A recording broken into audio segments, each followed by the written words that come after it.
Aaron Cole had learned that silence was often safer than words, but the moment he stepped into his narrow corridor and saw the figure leaning against his doorway, even silence failed him. She stood there as if she belonged. Tall, graceful, skin a smooth pale blue tone that marked her as non-human, eyes bright with intelligence and mischief. She wore nothing except confidence. No armor, no tools, no sign of fear, just a bold grin that made the air feel heavier. "Well," she said, her voice calm and amused. "Say something." Aaron froze for half a second. Then training took over. He turned his head away immediately, reached for the emergency locker on the wall, and pulled out a thermal blanket. He tossed it toward her without looking directly at her face. "Cover yourself," he said evenly. "This is a military facility." The grin faded just a little, replaced by surprise. She caught the blanket easily, wrapping it around herself, still watching him closely. "You are not reacting the way the others do," she said. Aaron finally looked at her, keeping his expression controlled. "Others? Pirates, traders, nobles," she tilted her head. "They stare, they smile, they try to bargain." "I'm not interested," Aaron replied. "Now tell me how you got past 3 security checkpoints without triggering an alarm." She laughed softly, not mocking, curious. "Humans really are different," she said. Before Aaron could respond, the base alert chimed quietly in his wrist display. No active alarms. That was strange. Someone had bypassed the system cleanly. "Name," he said. "Cythera," she answered. "Former citizen of the Verk's dominion, currently unwanted." That made Aaron tense. The Verks were not a minor species. They were proud, aggressive, and respected across coalition space. Their citizens did not simply wander into human outposts by accident. "You're in the wrong place," Aaron said. "If the Dominion is hunting you, they'll find you." "They believe humans are irrelevant," Cythera said calmly. "That belief is why I am here." Aaron studied her more carefully now. Her posture was relaxed, but her eyes never stopped moving. She was alert, measuring everything. This was no reckless stunt. "You're naked," he said bluntly. "That's a strange way to ask for asylum." Her lips curved again.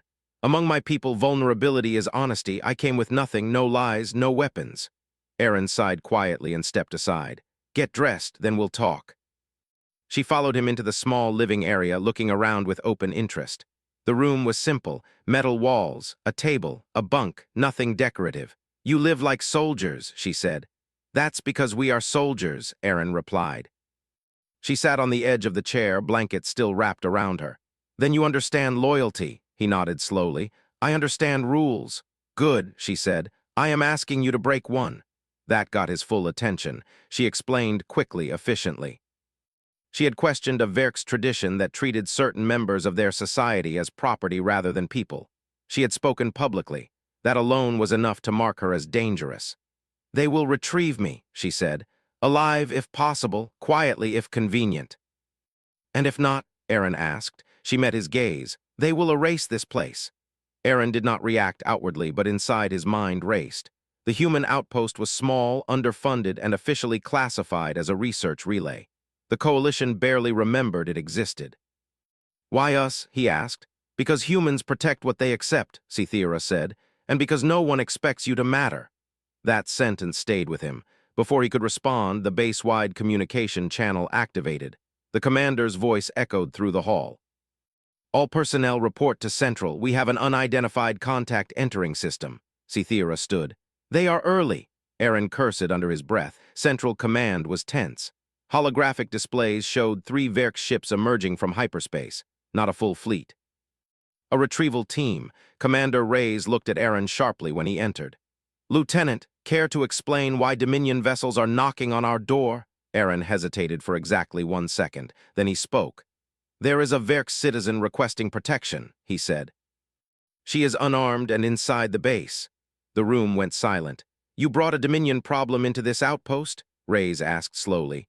"She brought herself," Aaron replied. "I didn't invite her, but she hasn't harmed anyone."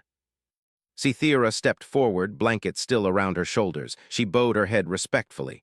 "I request asylum under human law," she said. "I submit myself to your judgment." The commander studied her for a long moment. "We don't have the power to deny the Dominion." "We have the right," Aaron said quietly. Reyes looked at him sharply. "This could get people killed." Cythera met the commander's eyes. "I will not ask you to die for me," she said, "only to decide who you are." That was the moment things changed.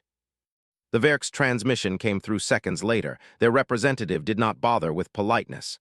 "Human Outpost," the alien voice said.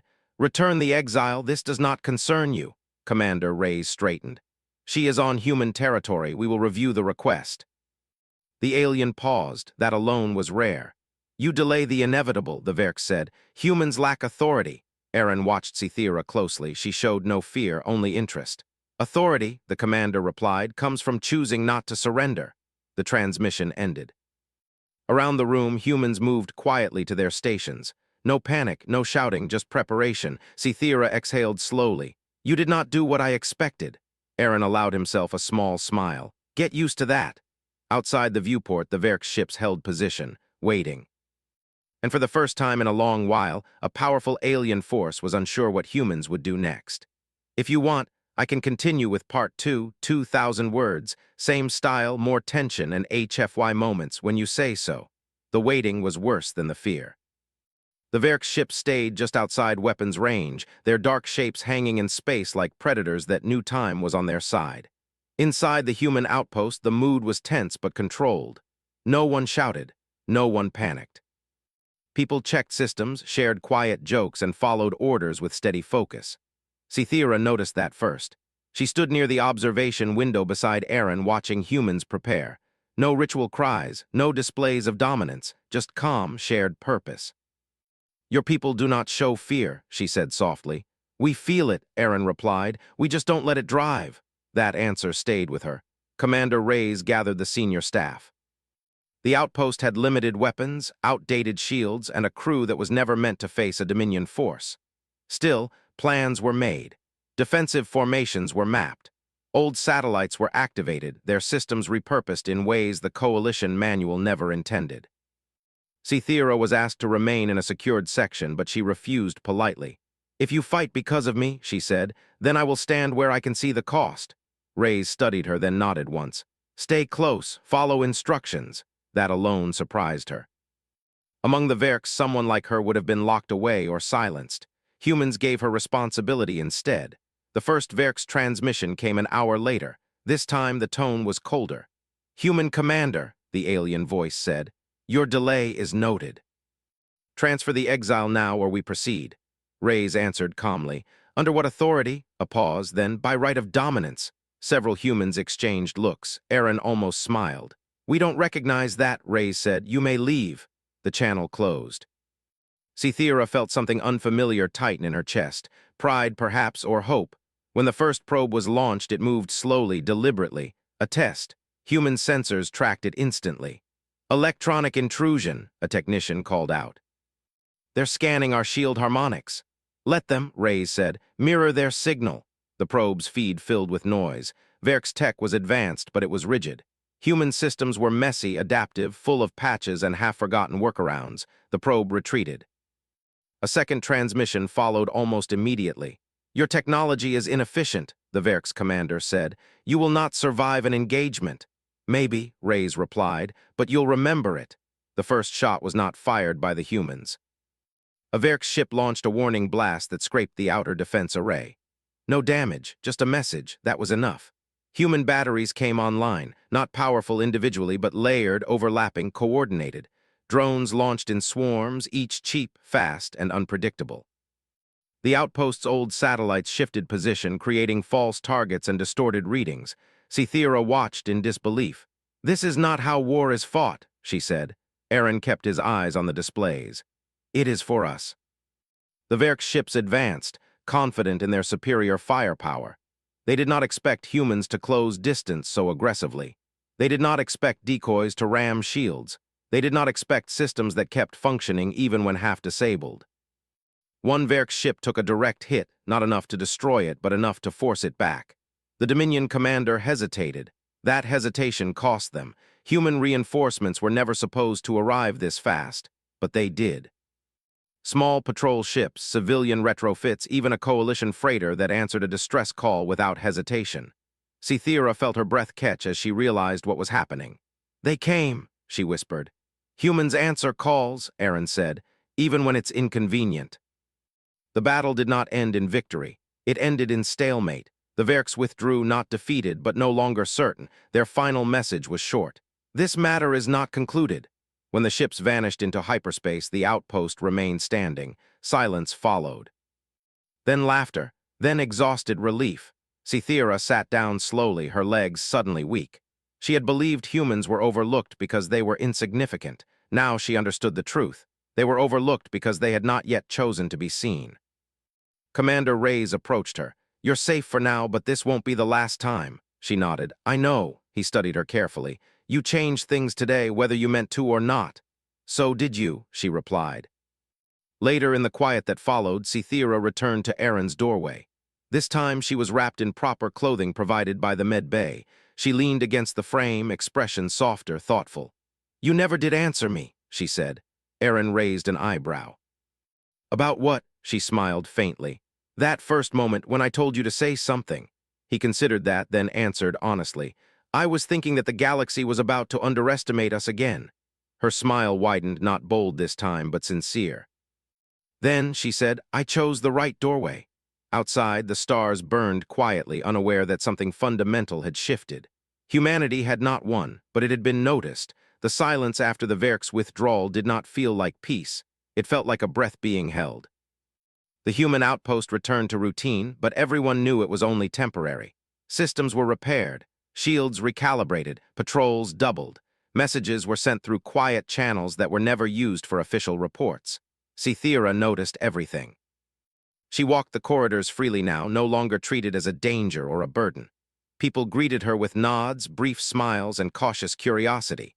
No one stared, no one bowed, no one demanded gratitude. That unsettled her more than fear ever had. Among the Verks, survival came from dominance. Among humans, survival came from cooperation. It was a strange strength, subtle and dangerous. Aaron spent long hours in the command center, helping prepare for what everyone knew was coming next. The Dominion would not forgive embarrassment. They would not accept delay as defeat. "They'll come back with more ships," Cythera said one night as she joined him at the viewport. "Yeah," Aaron replied, "they always do." She studied his face. "You're not afraid," he shrugged. "I am just not enough to stop." That answer stayed with her. The warning came 3 days later, not an attack, a declaration. Verks' war vessels appeared at the edge of the system, many more than before, not a fleet meant to negotiate, a fleet meant to end a problem. Coalition channels lit up with frantic signals, orders, warnings, silence from systems that suddenly chose not to answer. The outpost was no longer ignored. Commander Reyes addressed the crew calmly. "We hold as long as we can. Help is coming, but we don't know when." No one left their station. Cythera stood among them, hands clenched, heart pounding. This time the cost would be real. Lives would be lost, all because she had chosen to speak. She stepped forward. "I will surrender," she said. "End this." The room froze. Aaron turned sharply. "No," Reyes raised a hand, thoughtful but firm. "That choice isn't yours alone. It is because of me," Cythera insisted. "I won't let humans die for my defiance." Reyes looked at her carefully. "We're not dying for defiance," he said. "We're standing because we chose to." Outside, the Verks fleet moved into formation. The first strike was overwhelming. Shields flared and dimmed. Defense arrays overheated. The outpost shook violently. Human ships launched anyway. They were outmatched, outgunned, but they did not retreat. They fought smart. They fought together. Small ships harassed larger ones, drawing fire away from critical systems. Drones swarmed weapon ports. Human pilots communicated constantly, adjusting tactics in real time. Cythera watched the battle unfold and finally understood the truth. Humans did not fight to win quickly. They fought to endure. One by one, coalition ships answered the call, not because of treaties, but because humans had helped them before. Shared fuel, shared food, shared protection when no one else cared. The sky filled with allies the Dominion never expected. The Verks commander transmitted again, fury barely contained. "You are prolonging extinction," Commander Reyes answered, voice steady. "You should have studied us better." The turning point came when Cythera made her choice. She accessed the Verks communication channel using codes she had memorized long ago. She spoke openly, broadcasting to both sides. "I am Cythera," she said. "I was raised to believe strength meant control. Humans taught me strength means responsibility." The Verks fleet hesitated. Her words spread fast. Among their ranks were those who had questioned quietly as she once had. Humans gave me protection without ownership, she continued. They stood knowing they might fall. That is not weakness. Silence followed, then something unprecedented happened. Several Verk ships broke formation, not to attack, to withdraw. The commander screamed orders, but authority cracked. Doubt spread faster than fear. The remaining ships fired wildly, disorganized.